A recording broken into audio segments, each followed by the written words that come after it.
Siamo nel mondo della moka.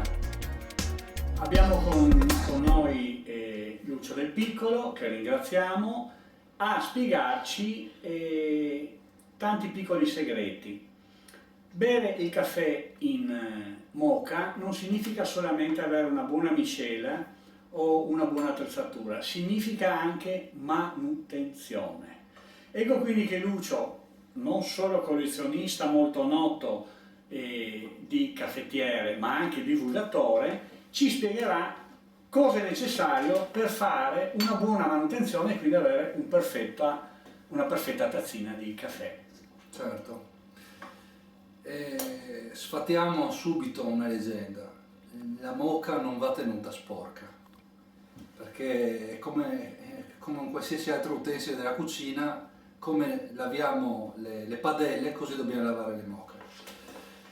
Allora, una delle operazioni più importanti è quella di decalcificare almeno ogni 6 mesi la caldaia, perché evaporando l'acqua lascia dei residui di carbonato di calcio. Quindi ogni 6 mesi consiglio di inserire un po' di acqua e un po' di aceto e farla bollire a lungo.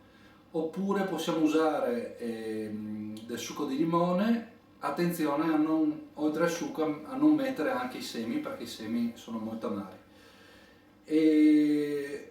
Oppure ci sono dei prodotti specifici, dei decalcificanti appositi che li trovate in qualsiasi negozio.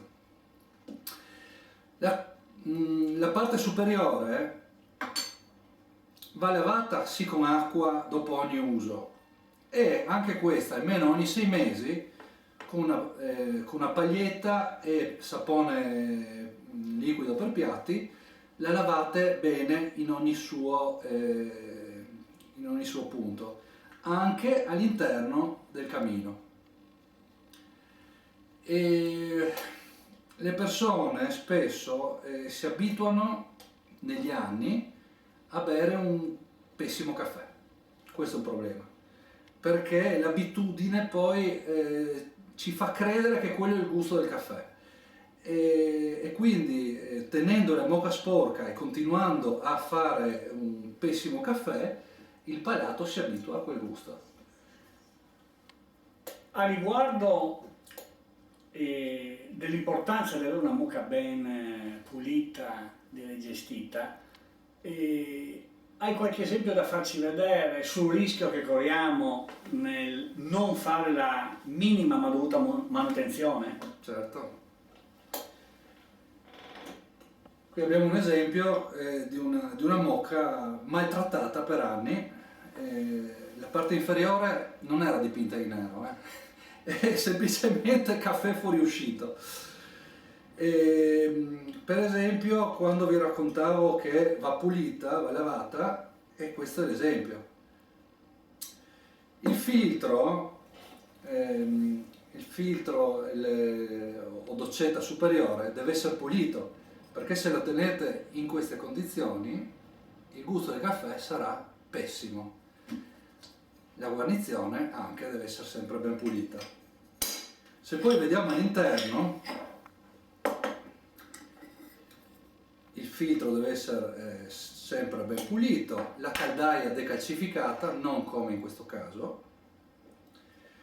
E questa è una delle parti più nascoste, che però ci si dimentica della sua esistenza, che è il camino, che va tenuto sempre molto ben pulito.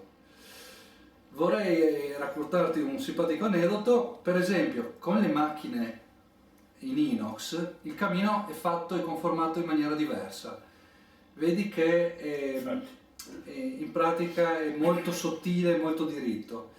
Se noi utilizziamo del caffè macinato in maniera errata, troppo sottile, rischiamo che il camino negli anni si intasi, e se la valvola di sicurezza non funziona, questa diventa una piccola bomba. Ogni tanto succede che esplode. Sì. Lucio, per l'esperienza che hai grazie a questa tua collezione, ma anche grazie all'amore E passione nei confronti del mondo del caffè, E sono sicuro che questo non è tutto.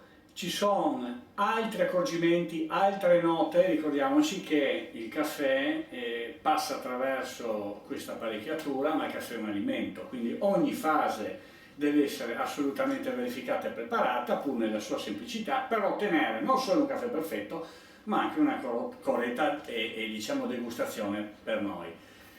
Cosa ci racconti? Allora, una delle cose che spesso le persone non ci fanno caso, ma è importantissima, è quella di asciugare perfettamente la moka.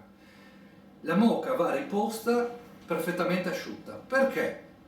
Se noi dopo averla utilizzata la laviamo e la richiudiamo subito e magari la lasciamo lì per una settimana, no? L'umidità che c'è all'interno crea tutta una serie di muffe e batteri. Poi noi le apriamo, ci mettiamo l'acqua senza farci caso e questi batteri, queste muffe ce le beviamo. Certo. Ed è una cosa sicuramente Da evitare. da evitare.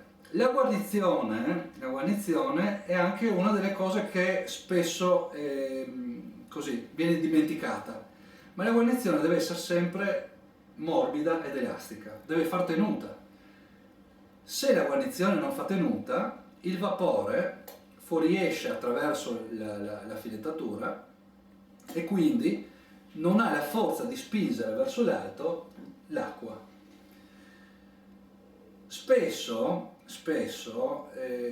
esiste una barbara usanza che consiste nel fare dei forellini con lo stuzzicadenti per poter far passare meglio l'acqua attraverso il macinato. Questo viene fatto perché la guarnizione non tiene più e uno pensa che il caffè non fa passare l'acqua. No, non è questo. Quindi un altro degli errori che vanno evitati. È un errore che va evitato, anche perché se io creo dei canali preferenziali, in realtà estraggo il 50% di quello che mi può dare il mio caffè. Ed è un peccato, cioè sarebbe come allungarlo con l'acqua. E riguardo la valvola di sicurezza? La valvola di sicurezza è importantissima e anche quella va regolarmente testata. Basta appoggiarci il dito sopra, c'è una pallina, la premiamo e si deve muovere questa pallina. Se la pallina è bloccata, la valvola è bloccata, non rischia di, se andasse in pressione, la caldaia rischia di esplodere. Il filtro, cosa ci consigli? Il È filtro. interno? No, il filtro, qual è l'errore più classico di chi utilizza il filtro? Dopo aver estratto il caffè, tira fuori il filtro e lo batte. Questo filtro ha un collarino e essendo di alluminio questo collarino si deforma. Se questo collarino non va esattamente in battuta nella sede, la guarnizione non è in grado di fare più la tenuta. Perché compromette. E quindi attenzione anche all'integrità del collarino del filtro. Ci hai fatto una descrizione effettivamente molto completa, mancherebbe solo il camino. Il camino sì, va pulito. Ancora una cosa, scusa, le guarnizioni normalmente sono in gomma. Da qualche anno le troviamo anche in silicone e effettivamente sono migliori, durano di più. Quindi consigliabili. Consigliabili. Sì. Quindi il camino in pratica va controllato e pulito. Va controllato e pulito perché è una delle cose più facili da dimenticare. Spesso si guarda la caldaia, si guarda la cucuma all'interno, ma il camino va un po' in dimenticanza. Non so quanti di noi sono andati così in profondità nel gesto quotidiano di prepararsi la moka pensando, per avere comunque una tazzina perfetta, quante piccole cose noi dovremmo fare attenzione. Una cosa importante è quella proprio di vedere il grado di macinatura, perché se noi compriamo del caffè macinato espresso e lo utilizziamo nella moka, funziona, avrai il tuo caffè, però la polvere è talmente sottile che passa attraverso i fori del filtro e va a intasare nel tempo il camino. E quindi è importante verificare la macinatura, che sia una macinatura specifica per moka. Questo è. E Lucio ha indicato questo nostro libro La filiera del caffè, è uno dei tanti libri che io e mio fratello Mauro creiamo proprio per non solo personaggi mitici come Lucio del Piccolo, collezionista, è bene ricordarlo, di opere d'arte e queste caffettiere straordinarie, ma li creiamo soprattutto per chi ha questa passione del caffè o anche per chi quotidianamente ci lavora in vari settori e anche per chi a casa ha il piacere di realizzare in questo attimo di piacere che può diventare anche profondo, di realizzare effettivamente un momento indimenticabile della giornata, così dovrebbe essere, così grazie a tutte le informazioni che il nostro amico Lucio ci dà con le sue caffettiere è possibile avere in assoluta serenità e tranquillità ogni giorno.